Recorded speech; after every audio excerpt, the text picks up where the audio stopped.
Hello, good evening and welcome ladies and gentlemen to another week and with it another fascinating strength-filled race in the iRacing official Porsche Cup by CONSPIT, as brought to you on the premier sim racing platform available only on PC, known as iRacing, and sponsored proudly by the hardware manufacturer CONSPIT.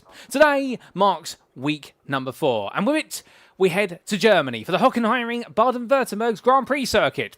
Once a circuit which saw our drivers roar the way into local forest, it is now a much more templated circuit. 2.84 miles in length, 16 corners as designed by Hermann Tilke, and it has a little bit of everything when it comes to a technical test of knowledge of corner design. Whether it be sweeping curbs, hairpins or direction changes, you name it, it's got it. And it's also got a few extended straights as well, which means there are plenty of opportunities to do battling, whether it be on slipstream or the brakes, and alternatively when drivers do make mistakes. But as we get set then for another top split broadcast in the 2025 Season 4 campaign, you're tuning in right now on this Wednesday the 8th of October 2025 in our regular 1945 Greenwich Mean Time, that's GMT, or Universal Coordinate Time UTC time slot. We have one race on our schedule today, as we always do. It's a 15 lap race due to get underway in approximately 4 minutes time, and as our drivers get set here under the brilliant German sunshine, a track temperature of what is 20 degrees centigrade, 24 degrees centigrade to say, with an ambient temperature of 20 degrees centigrade, is a circuit that is in prime conditions for going Porsche Cup racing. And without further ado, let's get to it. But as we get ready and qualifying's underway in the background, let's just remind you, of course, our schedule and how far we've come so far. Last time out, in week number 3, it was a trip down under to Australia for our first ever visit on what was Wednesday the 1st of October to the Shell V-Power Motorsport Park at the Bend. And there we got to see some absolutely superb battling in our first ever broadcasted race where we did see changeable conditions. A damp circuit that was gradually drying, and the risk was to go to the wet tyre or go to the dry. The dry tyre was the right option, and we saw a terrific battle between Linus Donovan and Corey Lazarus for victory that went the full distance, and it was Linus Donovan in the end who was able to take victory. Unfortunately, Donovan's not here today, so therefore we are going to see a new name take to the top come the end of today's broadcast. But who will it be, and who will set themselves up for success when we do head to the circuit to Barcelona, Catalonia in a week's time? Well, we'll have to wait and see for next week, but talking about today, the Grand Prix layout of the circuit located at the Am Mottodrom in Hockenheim in the German state of Baden-Württemberg. Well, it's a circuit that was highly controversial when it was unveiled in 2002. Many did not like the redesign and indeed wished that we could go back to the roll into the local forest. However, it was not good for spectators, nor was it for safety, and now we definitely do have a circuit that's much better on both accounts, and over time, drivers and spectators are adapted to it. A big thank you to iRacing.com, not just their brilliant circuit simulators, but also the track mats that come with it. And as we can see here, 16 corners, plenty of medium and low speed apexes, and also a couple of fast sweeping bends. Therefore, it does mean that for our drivers here, it's going to be about getting these corners right from the outset in order to come away victorious. And qualifying well is going to be a key part, but holding your mettle and keeping your consistency is just going to be as key. We're a couple of corners bound to catch some drivers out, including Nord curve at turn number 1, where it's very high sausage curb, and of course the stadium section of turns 11 through to 16 that complete lap through some very aggressive direction changes. But as we get ready to go racing, a quick reminder of the rules. This is an open setup series where drivers bring their own choice of setup ahead to each and every week of racing. The grid will be set via a closed qualifying session, which is currently coming to a close, and will commence via a standing start when we do go racing, as is the tradition of the iRacing Porsche Cup.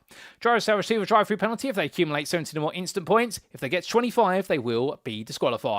But back to circuit we go, and as we do, well, who is laying down the marker here in qualifying? Well, Corey Lazarus there, taking a very extensive run out wide from the corner, and as he brings it back together, car parking up there, and it does look at those livery, just having a little bit of an issue of loading there, albeit a very colourful base livery on the car, it must be said, and well, he's just set what has been his second flying lap, and he's going to qualify at highest and 4th place. And well, Philip Hammer's just made his way a little bit ahead as Hammer rolls his way on down, and does look as though some other liveries taking a bit of time to load, but glad they're here now. And Philip Hammer, well, he'll be looking at towards a 2nd place start with Lewis Belica looking to be the fastest driver out there in the number 1 car. In terms of the I ratings and licenses of our drivers there, well, you can definitely see with regards to who's the highest I rated versus the lowest.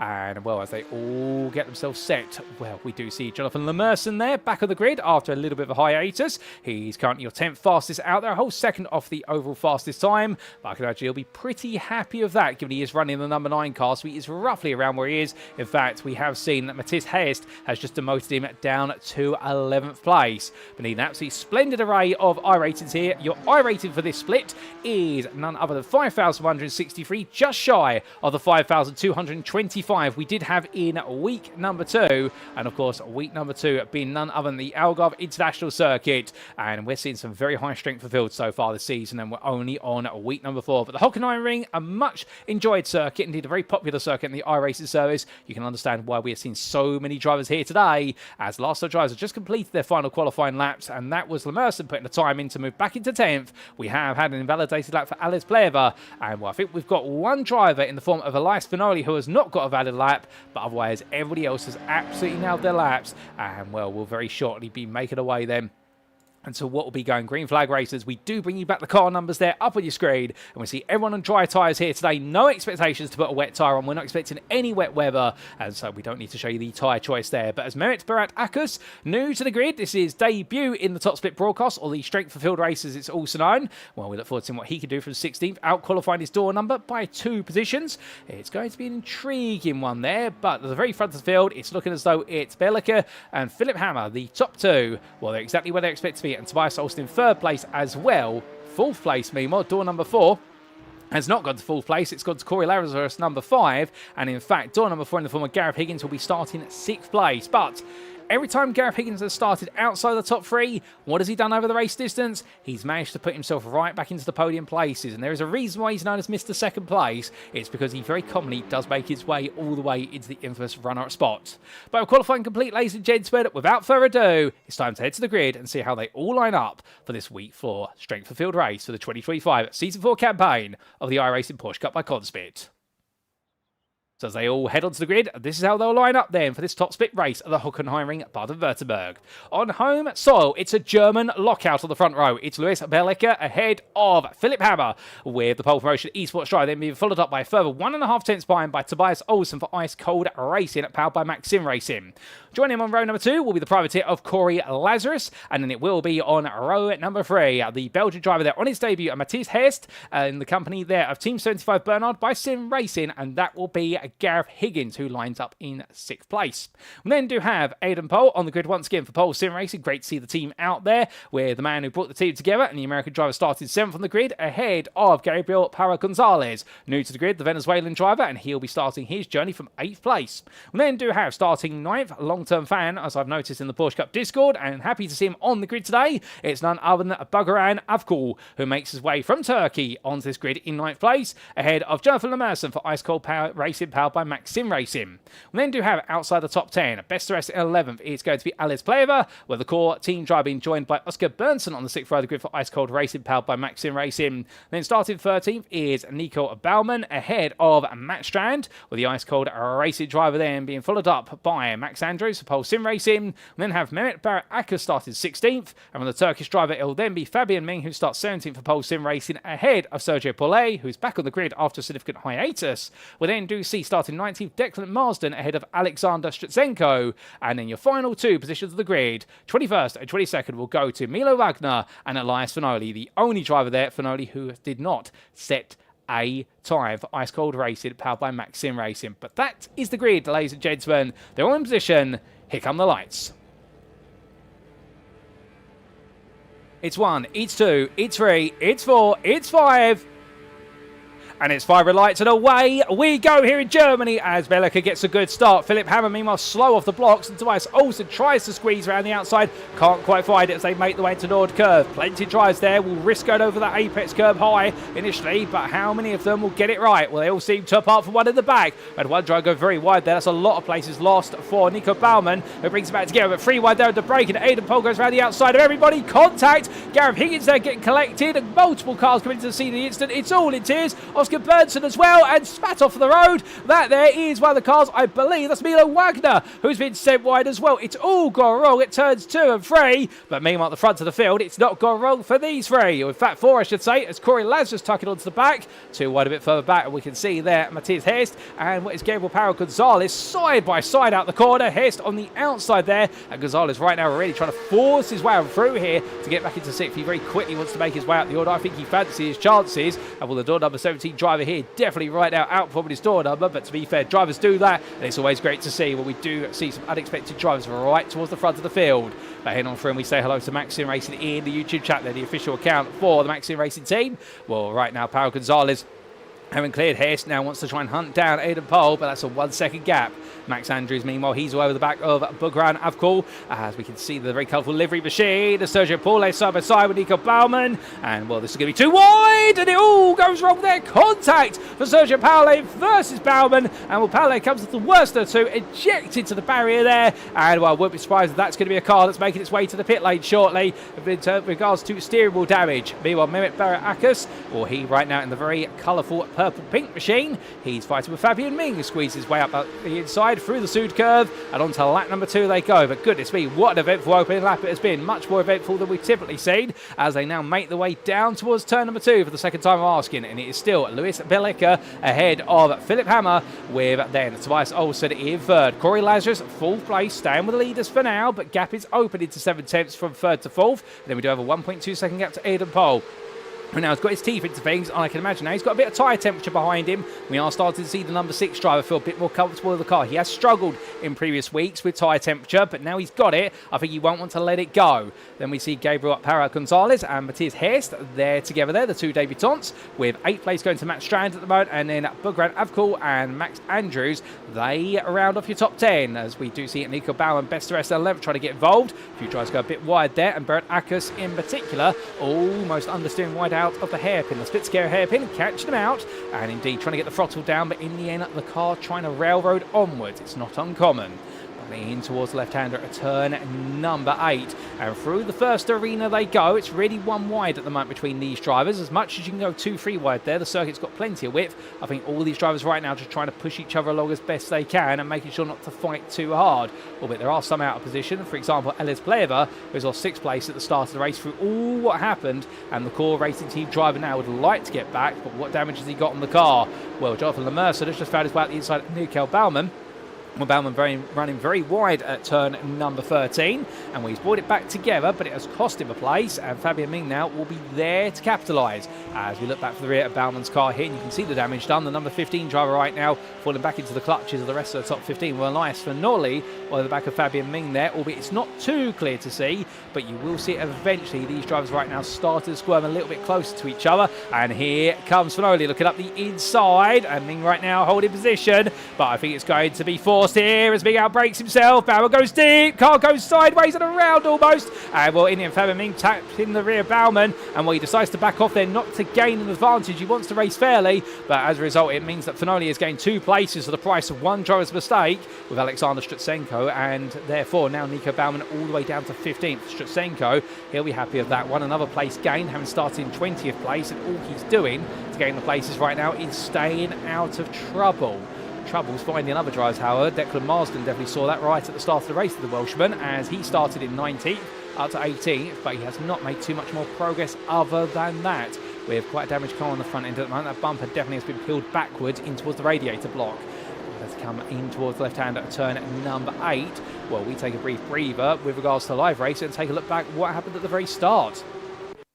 Now, this was at the beginning when the sun didn't come out. Jonathan Lemerson here had it go wrong in towards turn number 2. Under braking, tucks the inside. Got caught there side by side with the number 4 car. That was the number 4 of Gareth Higgins. And, well, after that, it really was all in pieces for several drivers. Higgins, I think, will be a bit frustrated at Lemerson's lunge to the inside. I think Lemerson went for it because he had nowhere else to really go at that point other than try and tuck it to the inside. Oscar Bernstein, meanwhile, then came into all of this. And, well, lovely run around the outside initially for his rival, but got tapped there, and in the end it sent him around and everyone scattered around, and then subsequently it all went wrong for Declan Marsden and also for Milo Wagner and Oscar Bernstein again. So nightmare moments for all the drivers involved there. We also had this happen for Sergio Paule. This was coming in towards turn number 11. Through the right-hander he went, side by side batting there, and as he came through it was a rejoin, a small rejoin for his rival, and in the end that did send Paule all the way to the barrier. A huge shunt there for such a minor bit of contact. We come back to your live racing. So back to the sunshine, and as we do, oh goodness me, Corey Lazarus there tapping the rear to Tobias Olsen, who was serving a slowdown coming out the hairpin. Now Olsen does have a black flag, so something has happened whilst we've been looking away. I wonder whether Olsen potentially cut track limits at turn 1 at Nord Curve, tried to burn the slowdown, couldn't do so, then tried to rush his way to Spitzer hairpin, didn't burn enough of the slowdown, and then was trying to serve it coming out of the hairpin. That's why Lazarus tapped on the rear, and Olsen has not served his slowdown in time. He's got a black flag, as you can see on the timing tower there, and what it means is he will need to go into the pit lane for a drive-through penalty to serve the time he should have bled, essentially. So it does mean that Corey Lazarus will get third place back, but Philip Hammer has now got a 3-second gap to Lazarus effectively once he does come into the pits. If Olsen is coming in, we presume so. The ice cold racing driver making his way around, and he should be peeling off the road. Yes, he does there. Leaves it as late as possible, but Indian has to peel on in, and he'll be very frustrated at that one as our top two is now starting to abscond with the lead.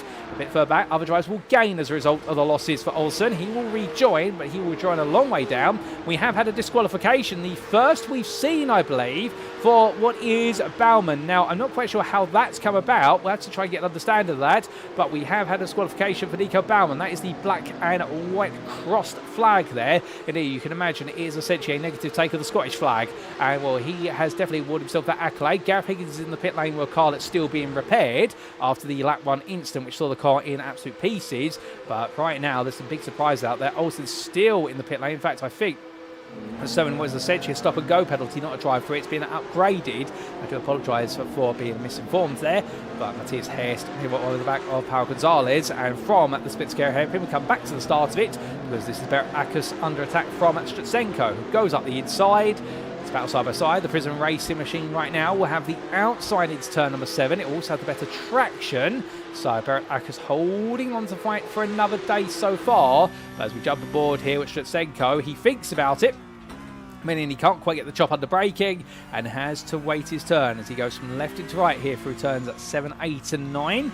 And well, Stutsenko right now are really trying to be the aggressor here, but Berat Akus has an answer for everything that Alexander Stutsenko can throw at him. And that's definitely why these two are quite equal at the moment, fighting over 12th place. We'll see how this evolves as time goes on, but the question will be, who's going to be the first one to wilt under the pressure? Max Andrews, well, right now he's forming a little bit of a train of cars behind him. He's got Lemerson and Fenoli all queuing up. And Elias Fenoli, who started from the very back of the field in 22nd place, he's definitely now picking up a bit of the pace as we see our drivers roar the way around. Fenoli on the back of teammate Lemerson here. So as they head towards turn number 1, well, let's wait and see what's going to happen between them here. I think Fenoli's looking at this, and I wonder if they're on the radio to each other, and he might be saying, Jonathan, can you let me go? I've got the pace. And I think Jonathan's saying, no, I can do it myself. And in the end, going offensive defensive there is Lemerson, making sure Fenoli can't cut to the inside, but also trying to put mental pressure on Andrews, but it compromises his exit through 2, 3, onto 4 in the long curve of 5 now. And what you can see is through the Einfahrt Parabolica curve, this is going to cause Fenoli to gain a huge overspeed here initially. Will he be able to dive it to the inside? He has to worry about the ABS, because of course there is no ABS here. You are the ABS as a driver, but if he can get it done, well, Lemerson then helps him on his way, lifts off the throttle there about 25 meters before the braking zone, and says to Elias Fenoli, look, you can have it, but I will be right behind you and taking it back if you don't get the job done. And right now, Max Andrews will be looking at his rearview mirrors and thinking, right, how can I get the two of them to fight each other even more and give me an opportunity to chase after Avkul, who's literally only half a second away. Well, whilst that's playing out, on lap number 6 here, we also do have the ongoing fight for 5th as it roars its way past the static cameras. That's a grind of the wall there from both Paulo Gonzalez and Matthias Hest. I hope they did get the memo saying that they don't need to buzz that camera, because right now the sparks flying there, that doesn't help. Those barriers only slow you down, but they did not get the memo. The sparks flying was absolutely fantastic there, but it goes to show you how hard they're pushing and how much width they want to enter what is turn number 11. It is such a tricky corner. You have to go so late into the apex to get the optimum line, and you need to use every millimetre of circuit to the barrier in order to be able to take that line. Understandably, of course, they got so close now. I'm surprised the wind mirrors are still standing on the cars. But coming out of turn number 1 right now, Matthias Hess definitely chasing hard. And if anything, these two have actually caused Pole and Lazarus now to step up their pace, because the last couple of laps, Lazarus and Pole have been sleeping relatively lap time wise compared to Paulo Gonzalez and Hest, who have been lapping about 2 tenths a lap faster, and only now have Lazarus and Pole responded. So I would imagine that Lazarus and Pole are perhaps doing some tyre saving in order to give themselves better tyres towards the end of the race to go hunting and play. However, Paulo Gonzalez and Hest are definitely going to upset that rhythm, as the fact they have caught onto the back of this, and we now do have a 4-way fight for the final spot on the podium. Further back, Elias Fenoli here, looking at the inside of Max Andrews. Well, we did say he looked very quick and he was going to go for it. He's already tried to go for it, hasn't quite worked out here. He is still waiting, and watching. A bit of an update off camera, by the way. Gareth Higgins has completed the repair work on his car. He's back out there at the moment in 22nd place, which is absolutely great to hear. He is sadly 4 laps down, but to be fair to him, he's finished every race he started where it's gone wrong or right, and that is an absolutely brilliant record to have. And well, he'll be using this now as practice time for other splits later on in the week. But as they roar the way around, sparks flying there from the under trays of both Andrews and Filoli's cars as they both touch the sausage curb there. And we're in towards turn number 11 they come. And as they do, no change now. Just Andrews under so much pressure here as they make the way on through. We right on board the nose cone there, or the bumper I should say, of Elias Finoli. Gets so close, almost tapping the rear of Andrews' car. And well, I think right now if he could get any closer, he would be in the back bumper of that Porsche Cup car in front of him. He is running that aggressively in the Porsche 992, but by showing that much aggression, he really is now baring his fangs, and he wants to give it as much as he can all the way to the very end. But we're heading towards the halfway point of this race. We're now on lap number 8, so after this lap we will complete half the race distance. These laps are very quickly accruing. An average lap time of the best part of 1 minute 40, 1 minute 39 for our 2 leaders. And well, Finoli close again, different lines there. And I think Finoli trying to get these earlier apexes, trying to chop off what is the risk of the dirty air, causing understeer. But of course, getting a bit close to the back of Andrews, having to back off as they power the way on towards the split scare hairpin. Now, with regards to Andrews, he has got the toe of Bagrahan Avcor in front of him, so that is helping him a little bit on the straights. Finoli definitely does get the better corner exits initially, but the slipstream does help neutralise that advantage he has. Shutsenko under pressure from what is Fabian Ming behind, is trying to put pressure onto Mehmet Berakus in front of him. We have had a bit of an incident off camera between what is Sergio Paulet and I believe none other than Declan Marsden. They're both in the pit lane. They've towed there for repair work, but before that Max Andrews still going defensive versus Linus Finoli. Finoli looking around the outside there into the first of the 2 arenas. Still can't find it, but he's trying. He's really huffing and puffing this. Jonathan Lemerson is right there with him saying, I've given you the space, you've got to get this done. And well, otherwise I think the 2 teammates will be fighting on the final couple of laps of the race unless they swap back. But in towards turn number 12 they come. Gravel up on the high line there, nothing creeping down to the inside on that heavily cambered corner. But these drivers pushing each other. And for a nice Finoli right now, what else can he do other than tap the rear of his rival? But then again, if he does that, it'll be to the steward straight away, I'd imagine, as they make the way out of turns 15 and 16.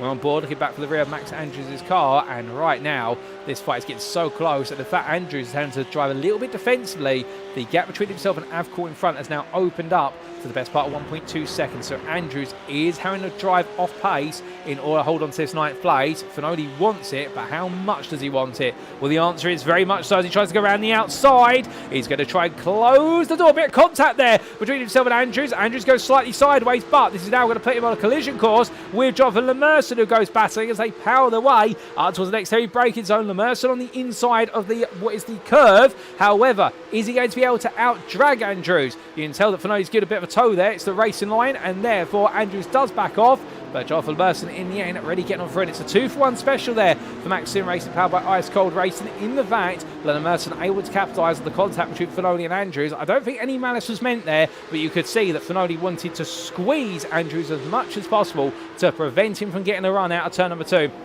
And did it absolutely spot on. It's just unfortunate the contact between the 2 made it look messier than it was. But as they come through the SC sequence here, we need to take a look back at some moments from earlier in the race, including the big incident between Declan Marsden and Sergio Paulet. Now, this was the 2 of them coming out of turns 2, 3 and 4. Lost the rear there for the 21, and in the end, that was Declan Marsden going on around. The car rolls backwards. Oh, no, that's disastrous there for both drivers, and at that point, I think he was just letting the car under its own momentum come to halt, and Sergio Paulet comes to the scene, and Declan Marsden in the end, and Okawa is really a passenger at that point, and Sergio Paulet, they made haste towards each other, and the rest is history, both in the pit lane. Milo Wagner coming back to him. Well, he had a bit of a nightmare lap number 9 as well. This was coming out of turns 15 into 16. And as he made his way out the final quarter, took way too much curb and grass. Car bounced back off the curve, back onto the tarmac, and the number 20 just slid to a halt, but he's carried on racing. Now, coming back to your live racing, we're on lap number 10 of 15, and with the laps now heading into their final third, we've got a black flag for Max Andrews. That will be for instant points, we suspect. Well, we're not 100% certain on it, so don't quote us on that, but that is definitely going to be a stop-and-go penalty that he's going to have to serve as he makes his way onwards. And right now for Max Andrews, that is going to be a very frustrating moment because that's going to cost him a huge amount of time. However, we will see exactly where it puts him in the running order, but I suspect it's going to put him back down towards Tobias Olsen, given that Olsen has dropped all the way down to 18th place and is a whole 1.5 minutes off of the leaders, which the reality of the situation is once you have one of those stop-go penalties, you're not really going anywhere else, in fact, and it really is a huge blow to your race, one you can't really recover from when the race's length is only the best part of 25 minutes. Our drivers here all keeping their heads down and doing everything they can to extract the most out of this. Aidan Pohl is perhaps the prime example, as in fact off camera he has found his way ahead of Corey Lazarus, and it happened on the previous lap. We're going to get a quick replay to explain how he made his way through, because this is a change for the podium position. So this was coming out of turns 2, 3 and 4, and Lazarus in the end made his way over turn number 4 flat out. Ran a bit wide there. Now, he was in control. We briefly lost him and he came back, but I think he had to serve a slowdown for using all the track width there. I think the track limit's very aggressive now on the exit of turn number 4, and that would explain it. So Lazarus losing out as a result of a slight excursion wide. But look at Hest in the background. He tried to season this. He saw the door was open and in the end went all the way out the inside of Gabriel Parra Gonzalez, and that explains how they swapped places for 5th place. So a good bit of opportunism there for the Venezuelan driver. Saw an opportunity and said, I'm going to take that. Now, back to your live racing. We literally come to the point where they swapped places last time. Pohl versus Lazarus. Lazarus looking up the inside, but Aidan Pohl here, outside line. He goes intentionally deep, but goes way too deep. And Corey Lazarus just cuts up the inside there and says, well, thank you, Aidan. I didn't expect that, but he'll take that. And now Aidan Pohl's over the back of him. I think Pohl's playing the game here, trying to drive as smartly as possible. Try not to fight too hard because of the risk of Hest getting close to the back of them and then potentially losing 2 places to the price of 1 fight. But with that little bit of oversteer there, he's had to correct mid-corner exit out of turn at number 8. You can see why Aidan Pohl now is under a lot of pressure and why he did not want to let Corey Lazarus just take the place and then leave the door open even more. He wanted to really manage Lazarus taking the place back off of him, so that way he didn't lose 4th place. But Hest here, I think now that he's passed Gonzalez, is feeling very confident, and in fact that confidence is shining in the all-white machine here from Porsche Motorsport as he comes charging through turn number 15. And as he exits the last 2 quarters here to go on to lap number 12, it may be a new fastest lap race for our race leader, Luis Felice. But right now, for Matthias Hest, it really is proving to be laps that are coming on leaps and bounds. He crosses the timing line, and well, he almost matches his previous best on that lap. That shows you the pace he's bringing to the table as he now puts another lap on the board. Corey Lazarus has set a personal best of 40.05, but outside the top 2, nobody has broken into the 39s so far. Well, in fact, I correct myself there because Tobias Olsen did much earlier on, but he's a lot further down the order, sadly. But staying with Matthias Hest here, what we do now as they drag race the way along.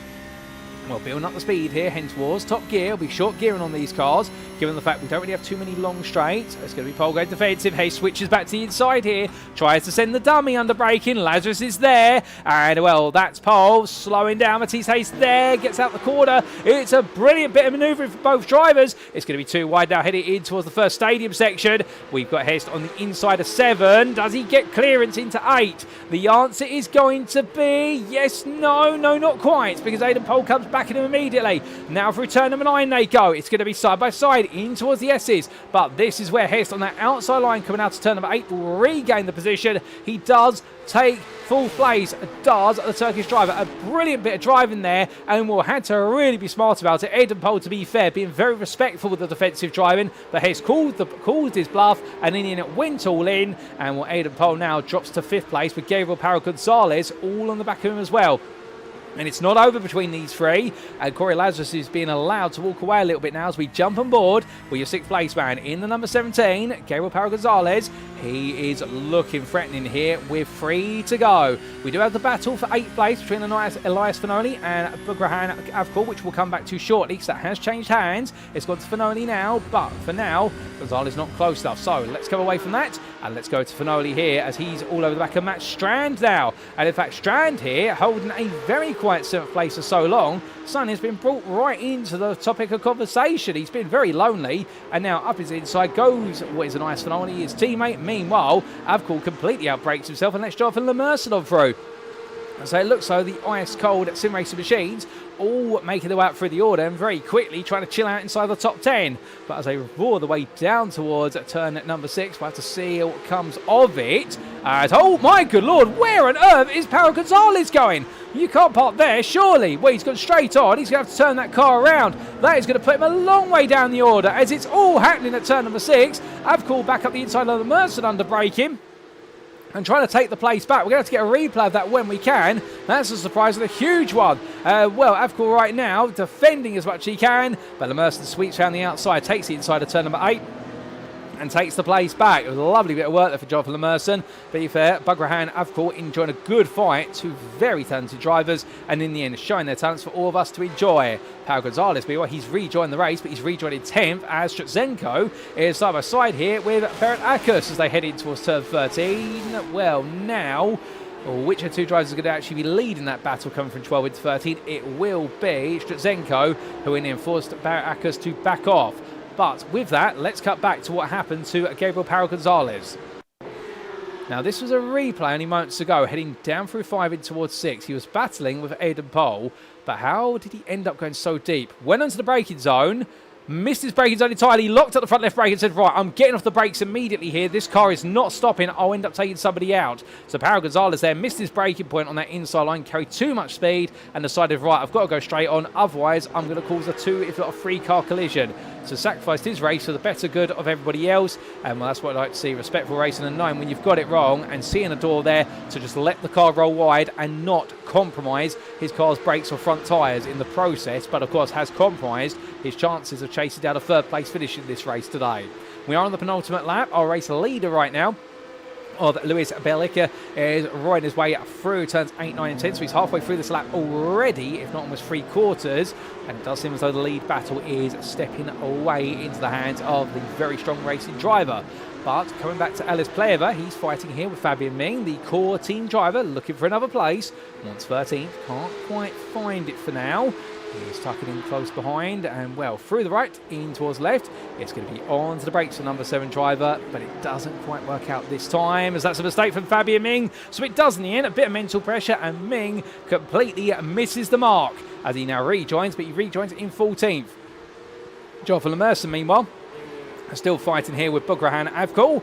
Onto the brakes they go. Our leaders have gone onto the final lap. We have got the white flags out to look out my commentary booth window, but goodness me, this race is flying by. But it's been absolutely brilliant racing, all up and down the running order, and nobody at any point has given us any time to breathe. Jonathan Lemerson here and Bugrahan Avcor close, but not close enough to fight coming onto this final lap. Well, we're going to have to see whether they do the dance one more time or not. Further behind, Alexander Stratzenko chasing after Paulo Gonzalez, but he does seem to be right now focusing more on rear guard action versus Berat Akus rather than trying to move forward. It's understandable there because Stratzenko and Berat Akus have been fighting since lap number 4 and they've not stopped since then. We're back to your leader. Here he is, Luis Belica, and well, right now he is in control by 4 seconds over Philip Hammer, and it really has been a race of for the leader between these two, and continues trying to deliver those laps every step of the way. Corey Lazarus a bit further back in 3rd, seems to be in control as we have briefly lost Aidan Pole, but I think he's rematerialised from the ether, which is good to hear. We wouldn't want him to retire from this race with only a lap to go. That would be heartbreak for Aidan Pole. Corey Lazarus, however, now in a very comfortable 3rd place, and we bring this home ahead of Matthias Hest at this rate. But as they come around, the big battles remaining really are between Paulo Gonzalez, Stratzenko and Berat Akus. We have lost Aidan Pole. Surely that's not a retirement on the final lap of the race. Well, if so, that's a blow. But meanwhile, talk about delivering a blow today for Luis Belica. It has been a phenomenal run here in Germany. His home circuit, he's going to be a home winner in week number 4 with a dominant drive. He takes the checker flag. Your winner by 4 seconds over fellow countryman. It's a 1-2 for Germany with Philip Hammer for Pole Promotion Esports, the runner-up. And then it will be Corey Lazarus who rounds off your top 3 there with a brilliant drive in the number 5. Head of Matthias Hest, who started 5th, finished 4th, got the job done nicely. Elias Benoli will come on through to take 5th place, having started in 22nd. What a drive from him after no valid qualifying lap Matt Strand, a quiet 6th place, having started 14th ahead of Jonathan Lemerson, with Bugrahan Avcorn his debut, finishing 8th in a fantastic effort, ahead of Gabriel Parra-Gonzalez, who will be gutted to have missed out on the podium. And then it will be Alexander Strutsenko, who rounds off your top 10, with Mehmet Barakas falling to best the rest in 11th place. Alice Blair took 12th ahead of Fabian Ming, with then Max Andrews in 14th ahead of Oscar Bernson. And then we do have a bit of time before we do get to our last couple of drivers making the way around. But give them all a round of applause, ladies and gentlemen, whether they won the race or finished in the very last place, because they've all put on a brilliant effort today. Here comes Milo Wagner, who just did not have a happy day at the office here in Germany. Things did not click together, and therefore the number 20 driver will take 16th. But to be fair, given he started in 21st, it's still an improvement, but perhaps not where he wanted to be.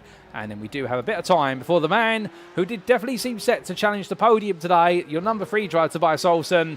Well, it was a slowdown that became a stop and hold penalty, but for Tobias Olsen in the end, it's a 17th place, and it will not feel a happy one. It will feel a gutting one as he makes his way to the line then and completes your finishing order. As we do have confirmation that Aidan Pohl unfortunately had to retire from the race on the final lap, and in the end missed out on a top 5 finish due to a technical issue. But as the circuit falls silent from the roar of flat 6 cylinder machinery, 4 litres of course, powered by the German marque, we do look to the race results subject to Eddie Stewart's inquiries, and here they are. So as we can see, after an absolutely brilliant 15 laps of racing here in week number 4 of the 2025 Season 4 Strength of Field or Top Split broadcast campaign for the iRacing Porsche Cup by CONSPIT official series on the iRacing service, Lewis Bejleke taking a victory in the end in the number 1. He really was number 1 today by 4.1 seconds over Pole Promotion Esports' Philip Hammer. Hammer, to be fair, did everything right to give chase, but in the end it was a 10th or 2 a lap that was the difference between the 2 drivers, and Corey Lazarus led the best of the rest in 3rd place. A great effort from the Australian driver there, finishing in 3rd with the door number 5 car. There was a further 2 seconds back to Matthias Hest, the Belgian driver there, working hard to finish in 4th, ahead of Elias Fanoli. Fanoli then going all the way through the field for Ice Cold Racing, powered by Maxim Racing, and delivering a superb drive from 22nd to 5th. Matt Strand, 6th there, having started in 14th place. He'll be pleased with that, with the Norwegian driver behind his teammate, but ahead of his other teammate, Jonathan Lemerson, who worked with him and took 7th place. Bugrahan Avcorn on his debut, the Turkish driver there, with a brilliant 8th place finish. He'll be proud of that one, fighting hard for 8th ahead of Gabriel Parra-Gonzalez, with the Venezuelan driver having delivered such a brilliant run. A small mistake under braking into turn number 6 reset him all the way to the back end of the top 10, and there he would stay on the final couple of laps. Alexander Strutsenko took the final spot inside the top 10, and it was best the rest for Mehmet Barakas, as he did in the end not quite have the pace to beat Strutsenko, but goodness me, did they have a good fight. Alex Player took 12th for core team ahead of Fabian Ming, with top 15 being completed by the pole sim racing pair of Ming and Max Andrews, and then lastly Oscar Bernson for Ice Cold Racing, powered by Maxim Racing. In 16th, it was Milo Wagner ahead of Tobias Olsen, and then we did see 2 laps down as classified Pole Sim Racing's Aidan Pohl, who will be gutted to have missed out on a top 5 finish today with that retirement right at the end. Gareth Higgins, in the end, it all went wrong on the opening lap, but to be fair, finished the race 4 laps down for Team 75 Bernard by Sim RC, and completing your top 20, it was Declan Marsden with that unfortunate retirement. It was also retirements there for Sergio Paulet and Nico Baumann. So 22 starters, a grand total in the end, ladies and gentlemen, 19 finishers, of which we did have 17 on the lead lap. But a big congratulations to all the drivers who made it to the finish line, and particular special congratulations to our podium, Lewis Bejleke, Philip Hammer and Corey Lazarus. And indeed, Corey Lazarus back on the podium once again, but not a second today, instead of 3rd place. But with that, it's now time for us to get ready to wrap up. But before we do, of course, let's have a little bit of a word to tell you something about our sponsor for this series, and that, of course, is CONSPIT. If you are looking to take your sim racing to the next level, then why not consider CONSPIT? As the pro driver's choice of sim racing hardware, CONSPIT offers one of the most comprehensive lines of hardware products to sim racers around the world. Whether you're in the market for wheelbases, steering wheels, pedals, peripherals, or rigs, CONSPIT's extensive experience in the motorsport industry means every one of their products is fine-tuned for success at the highest level. But do not just take our word for it. We're brand ambassadors including 2022 Grand Prix Macau GT Cup champion Luo Kaliu, 2022 Porsche Carrera Cup Asia champion Liu Ye, 2022 Chinese Touring Car Championship champion Rodolfo Avila, and 2023 GT World Challenge Asia GT3 Cup Champions Climax Racing. You shall be in pole position for victory when you invest in CONSPIT's hardware. If you'd like to know more, be sure to head to conspit.com today. And with that, ladies and gentlemen, attention now turns to week number 5, because in a week's time, we make our way from Germany to Spain for the circuit to Barcelona, Catalonia. The Spanish circuit is considered to be one of the best practice and tested circuits in the world, with its variety bringing out the very best in driver and machine. But when we head there next week, what we'll see from the finest in our top split broadcast, what only time will tell when we come back to the race in action at the same time, 1945 GMT or UTC on Wednesday the 15th of October 2025. But until then, we've been the iRacing Porsche Cup by CONSPIT. I've been your host and commentator, Paul Walsh, also known as TX141 or Britain the Spit, depending on what media you follow me on. And until next time, remember to stay safe, stay well, stay smiling, and most importantly, like our drivers, ladies and gentlemen, remember to stay on track. Good night.